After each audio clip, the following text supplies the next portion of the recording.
안녕하세요. 건강 읽어드리는 약사 앨리스입니다. 건강에 관심 있으신 분들은 간헐적 단식이라는 말을 한 번쯤 들어보셨을 겁니다. 일정 시간 동안 공복을 유지하는 식사법인데 장수마을의 장수 비결로 소식과 단식을 지목합니다. 그런데 단식을 하면 배가 고프지 않을까? 근육이 빠지지 않을까 하는 걱정을 하시는데요. 간헐적 단식과 근육 손실에 대한 내용의 책이 있습니다. 오늘 소개해드리는 책은 어떤 몸으로 나이 들 것인가 입니다. 이 책의 저자는 제임스 D. 니콜 란토니오와 제이슨 펑 박사입니다. 제이슨 펑 박사는 암 코드, 당뇨 코드, 비만 코드의 저자인데요. 암과 당뇨, 비만이 인슐린이라는 호르몬과 관련이 있으며 이 악순환을 끊는 방법으로 간헐적 단식을 제안합니다. 오늘 소개해드리는 책은 대사질환보다는 식습관과 노화에 관한 내용을 중심으로 다루고 있습니다. 간헐적 단식은 일정 시간 동안 음식을 먹지 않음으로써 혈당과 혈중 인슐린 수치를 떨어뜨리는 방법을 말합니다. 깨어있는 시간에만 먹는 12-12, 16-8의 방법이 있고요. 24시간, 36시간 동안 음식 섭취를 제한하는 간헐적 단식도 있습니다. 쉽게 도전할 수 있는 간헐적 단식은요, 저녁을 일찍 먹고 다음날 아침을 늦게 먹는 방법입니다. 인간은 진화론적으로 기아에 대비하여 예비 에너지를 지방과 글리코겐 형태로 몸에 저장해 둡니다.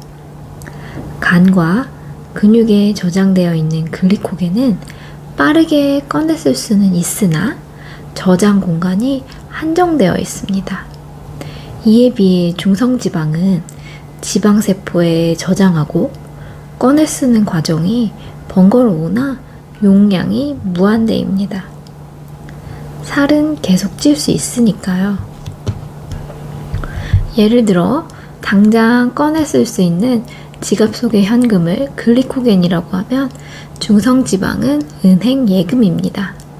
기아를 대비하여 에너지를 저장해두고 식사를 못하게 되면 저장된 에너지를 빼서 사용하는데요. 신체 내 포도당이 부족하게 되면 처음에는 쉽게 접근할 수 있는 글리코겐을 사용하고 글리코겐이 고갈되면 지방세포에 중성지방을 꺼내서 포도당으로 전환시킵니다. 개인차가 있겠지만 식사 후 4시간이 지나면 글리코겐을 활발하게 사용하고 간에서 단백질을 분해하여 포도당으로 전환하는 포도당 신생 합성 과정이 점점 증가됩니다. 글리코겐 저장소는 24시간 정도 사용할 양이 저장되어 있기 때문에 운동이나 과격한 활동을 하지 않는다면 24시간 단식을 하더라도 몸의 지방이나 단백질이 분해되지 않을 수 있습니다. 단식 후 24시간이 지나면 인체는 지방을 태우는 몸으로 바뀝니다. 중성지방을 구성하는 글리세롤 일부가 포도당으로 전환되어 몸에서 사용됩니다. 중성지방의 머리 구조에 해당하는 글리세롤이 빠짐으로써 중성지방이 분해되는 과정인데요. 그 결과 몸속의 체지방이 줄어듭니다.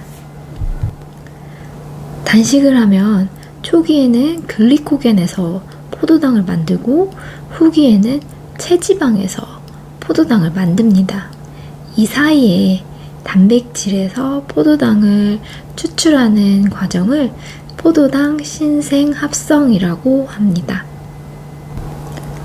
단식을 하면 단백질에서 포도당을 빼낸다니 단식은 절대 하면 안 되는 일이라는 생각이 드셨나요? 저도 그랬습니다. 그런데 체내 단백질은 근육에만 있는 것이 아닙니다. 내장 조직, 피부, 머리카락, 손톱, 전신이 단백질이죠. 단식을 하면 가장 빠르게 분해되는 단백질은 피부와 장 내벽입니다. 상대적으로 근육세포는 영향을 덜 받는데요. 장기간 굶으면 단백질을 보존하기 위해 단백질 대사가 하루 75g에서 10에서 20g으로 줄어듭니다. 저는 이 부분에서 몸이 매우 똑똑하다는 생각을 했습니다. 먹을 것이 없어 굶고 있는 상황에서 근육 단백질을 뽑았으면 훗날을 도모할 수 없으므로 근육 단백질은 잘 보존하고 피부와 장벽의 단백질부터 사용합니다. 장기간 단식하는 동안 체형에 따라 단백질 사용량이 달랐습니다. 비만한 피험자의 경우 지방 산화가 에너지 소비량의 94%를 차지했지만 마른 피험자는 지방 산화가 78%였습니다. 단식하는 기간 동안 마른 사람은 비만한 사람에 비해 단백질 소모량이 컸습니다. 따라서 매우 날씬한 사람은 지방보다 단백질을 많이 소모하기 때문에 간헐적 단식이 도움이 안 될 수도 있습니다. 그런데 제이슨 펑 박사는 단백질이 분해되는 현상이 반드시 나쁜 것만은 아니라고 합니다.